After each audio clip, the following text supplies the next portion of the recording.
get on to former Nissan head Carlos Ghosn.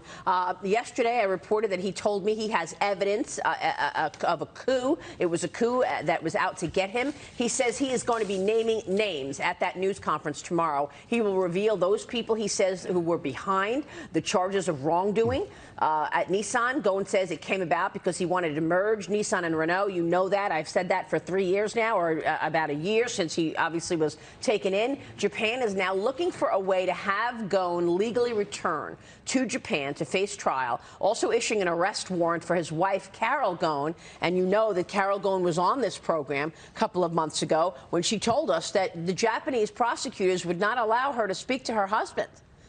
That was one of the issues. He was allowed to see his cousins, his daughters, his son, but they said that if he spoke to his wife, she would tamper evidence. So now the hunt is on to look for her, and an arrest warrant is out for her. I spoke with them both this week. I spoke to him for about an hour, and she said she's very happy. They're both very happy to be together. He said he is not evading justice. He is leaving an unjust situation. He and she as well do not think that he's going to get a fair trial.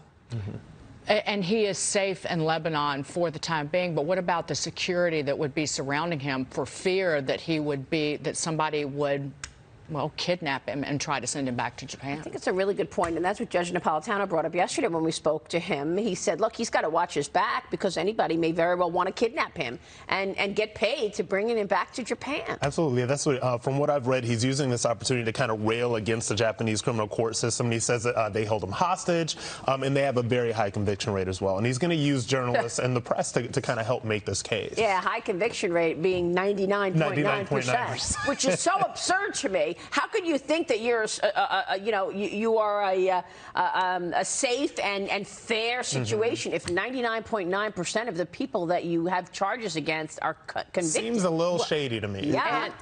This has just been a fascinating story. And Maria, you've been all over it from the beginning, and I got to say, the Wall Street Journal moment has been all over it too. You. We've had some great stories about him. You have. How he's been how he was smuggled out of the country in a box. Because I know Carlos Ghosn very well, and I knew that he was facing pressure from within. So right off the bat, I knew, this is a coup.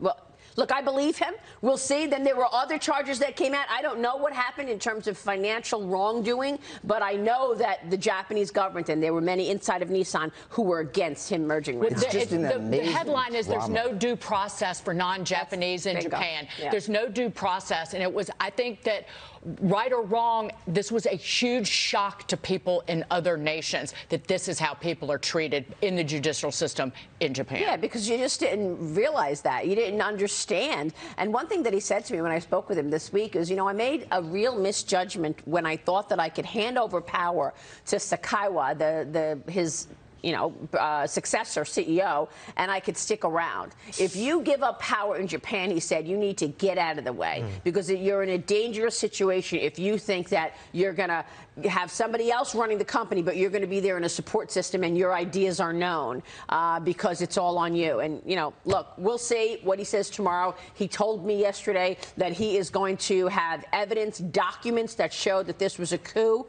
We're going to have that for you when he has that press conference here on Fox Business. Meanwhile,